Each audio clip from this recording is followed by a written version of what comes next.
Hello， 大家好，我是刘宇。今天我们做到尖椒土豆丝。土豆丝这样做非常的简单，而且都爱吃。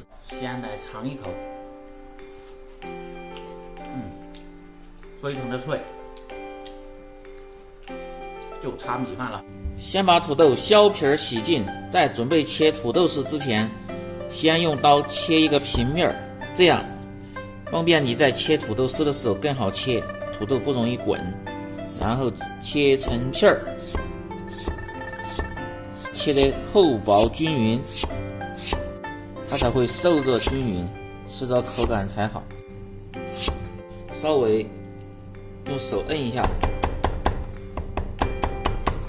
再切成均匀的细丝儿。刀法是向下稍微向后拉的刀法，这样切土豆丝它不容易连刀。切好的土豆丝放入冷水中清洗干净，再来切点尖椒丝儿，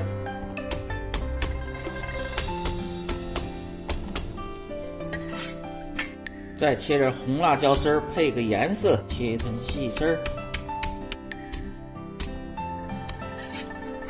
再切点葱段儿，少许的姜末儿，再剁一个蒜，剁成蒜末。尖椒土豆丝的料准备好，开始炒。起锅烧水，水开下入，土豆丝下锅煮2分钟，然后倒出，把锅烧干，下入油滑下锅，防止炒土豆丝时干筋。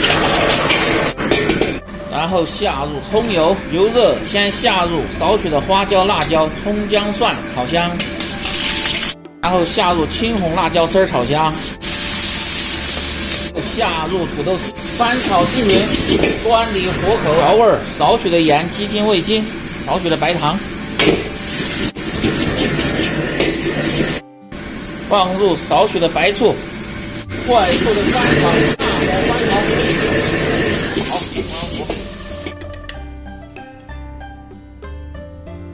尖椒土豆丝就炒好了，非常的简单易学。如果你每天不知道吃什么的、做什么的，就关注我，美食天天更新。关注我，这里总有你喜欢的美食的做法。感谢大家的支持。